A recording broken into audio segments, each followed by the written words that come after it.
Ini kan sebenarnya lembaga politik, beda dengan UKM, itu lembaga minat. Kalau himpunan namanya lembaga politik.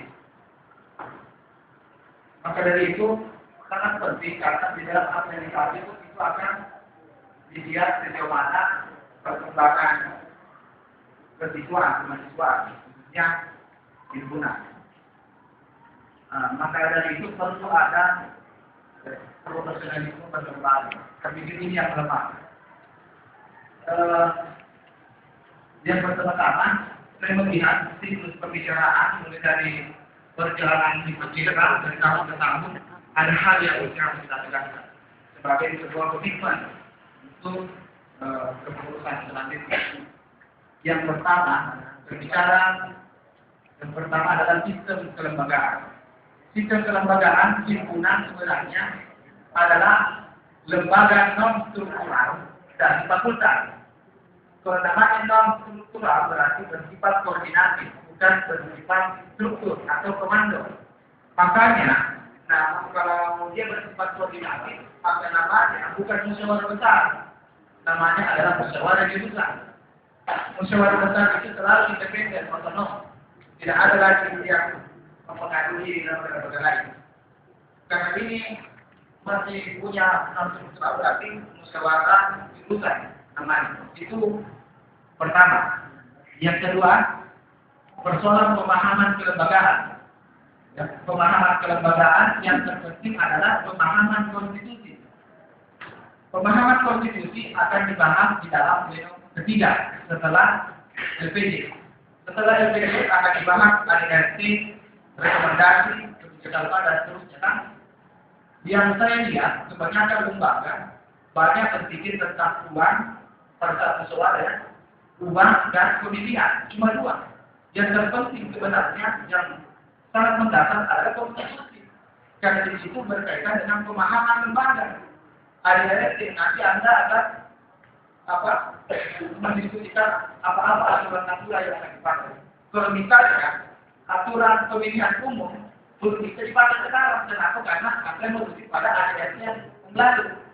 Kalau misalnya ada sepakati pemilihan umum nanti, sekarang berarti setelah pemilihan periodenya setelah cantrang itu baru pakai pemilihan umum.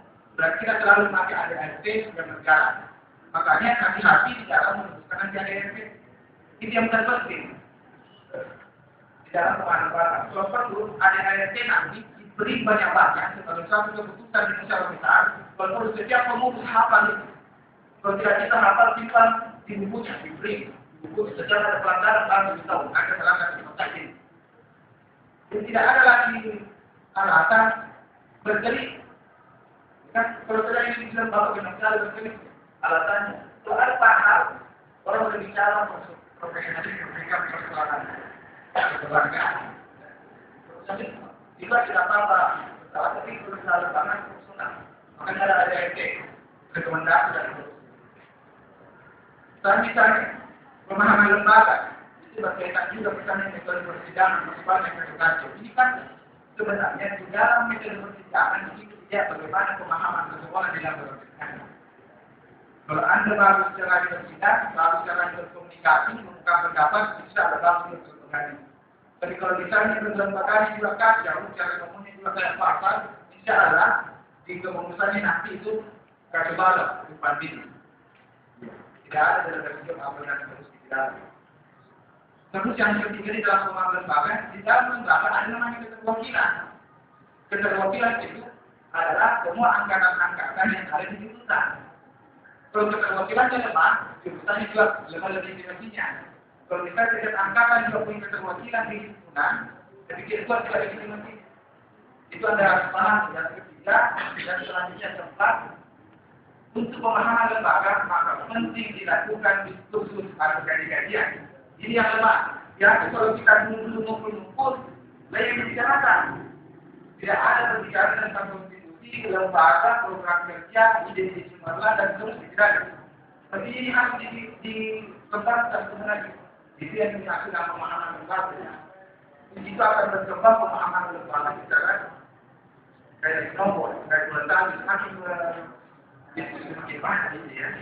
Baik, itu terkait dengan pemahaman lembaga. Dan terus yang ketiga, yang paling penting adalah fungsi kelembagaan. Banyak orang berlembaga tidak tahu apa fungsinya. Ya, fungsi kelembagaan yang pertama itu ada yang namanya fungsi kolektivitas. Fungsi kolektivitas itu adalah lembaga ini bukan milik satu orang, bukan milik dua orang, bukan milik ketua, sekretaris dan seterusnya. Yang namanya kolektivitas semua masyarakat ini miliknya ini sendiri. Perlu-perlu kolektivitas orang mahasiswa dikondisikan ini punah, karena ini milik kolektif.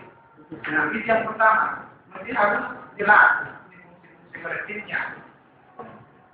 Selanjutnya ada namanya fungsi kemitraan. Himpunan harus memiliki kemitraan dan jurusan, seperti yang disampaikan oleh Pak Kamil. Harus ada kemitraan begitu.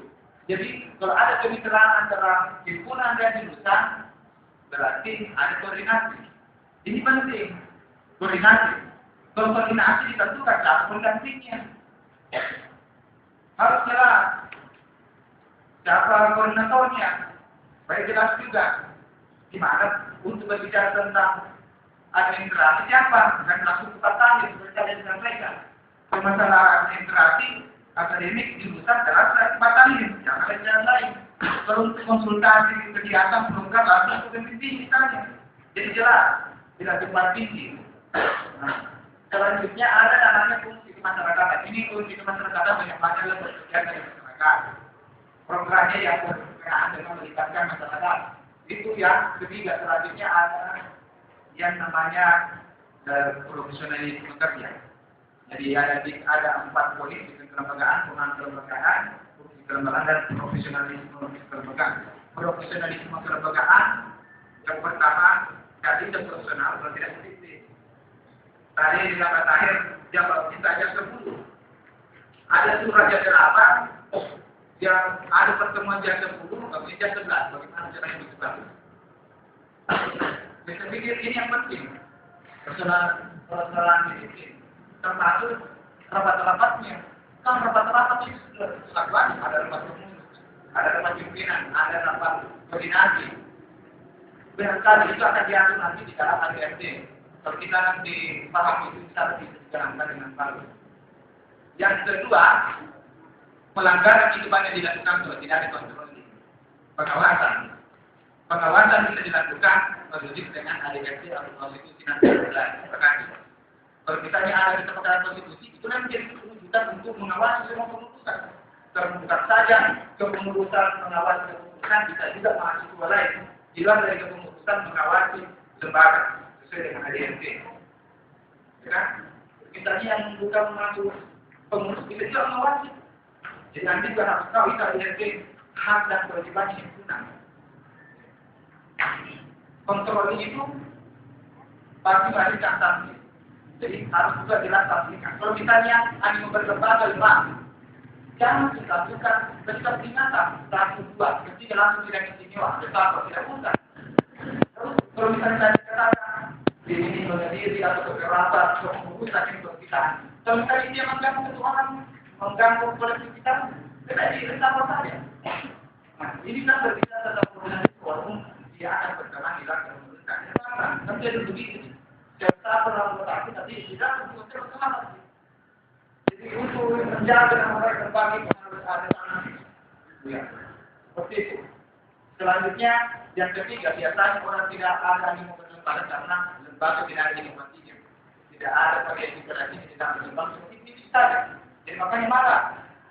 Berbaru sudah dilatih, berbaru langsung memprogram kerja, tidak ada inovasi, akhirnya malah semua. Itu yang membuat orang tadi berlembaga lemah. Inovasi yang dimaksud, nanti kan bentuk ide-ide cemerlang, membuat aktivitas serta perusahaan dan seterusnya, bisa membentuk media penalaran, media dan sistem memicu orang lain untuk berani berlembaga. Itu yang dimaksud dengan inovasi berlembaga. Ini mesti harus digunakan harus direnovasi. Selanjutnya ketiga di dalam profesionalisme itu mutlak ada yang namanya perencanaan. Tadi ada ide, ada semacam kegiatan terlebih sejak 3 bulan atau bisa dikatakan pleno berjenjang. Kalau perlu di konstitusi nanti ditambahkan ada pleno berjenjang. Pleno 1, pleno kedua, pleno ketiga langsung LPJ secara jurusan. Jadi implementasi itu setiap 3 bulan atau setiap 3 bulan ya ada pleno. Jadi keadaan kita seperti ini mengevaluasi setiap perjalanan selama 3 bulan yang main pleno berbeda. Itu bisa dilakukan untuk meningkatkan profesionalisme. Selanjutnya yang terpenting adalah kepengurusan ini harus menjadi panutan kepada mahasiswa lain. Kalau dibuatnya yang lemah, bagaimana sifat lemah kita? Ya. Jadi Anda harus hati-hati harus mensahkan di tempat kalau misalnya lembaga ini pengurus diberi bahwa bab disiplin semua yang tidak percaya itu memperbanyak dengan cara dan ada motivasi dalam persoalan. Iya, kalau selalu kita semua bagaimana cara persoalan, tentunya cara cara itu istiqamah kita. Saya pikir ini Anda harus jadi contoh karena Anda bukan manusia dalam mahasiswa berbiasa yang namanya bersembahya. Ya, Anda menjadi contoh terhadap mahasiswa biasa begitu. Saya pikir yang terpenting adalah nanti setelah ini konstitusi pemilihan nanti sebelum setelah di program kerja langsung ada screening keputusan dulu, screening itu semua. Karena menilai hal-hal yang harus dilakukan di sini. Makanya yang terpenting tadi adalah bagaimana meningkatkan koordinasi. Saya pikir ini yang terpenting dalam proyeksi pengembangan jurusan atau periode selanjutnya. Nanti ada harus jeli membahas ADRT. Ini konstitusi ini jadi rambu-rambu ada nanti di dalam berbagai ilmu yang akan di. Saya pikir itu saja secara singkat. Anda nanti akan terjemahkan bagaimana penafsirannya tersebar. Yang jelas kita melihat bagaimana ini tema bisa diwujudkan di dalam. Jadi sinergitas itu bukan tidak mencari untung-untungi, kita menanggung di sinergitas namanya. Dan kalau misalnya saya dapat satu, jadi dapat dua lagi sinergitas namanya. Jadi tolong semua bersinergi. Oke, jadi saya pikir itu untuk pengantar awal untuk menggunakan prolog saja koperasi kelemahan. Saya pikir yang selama itu baru mulai. Waalaikumsalam warahmatullahi wabarakatuh.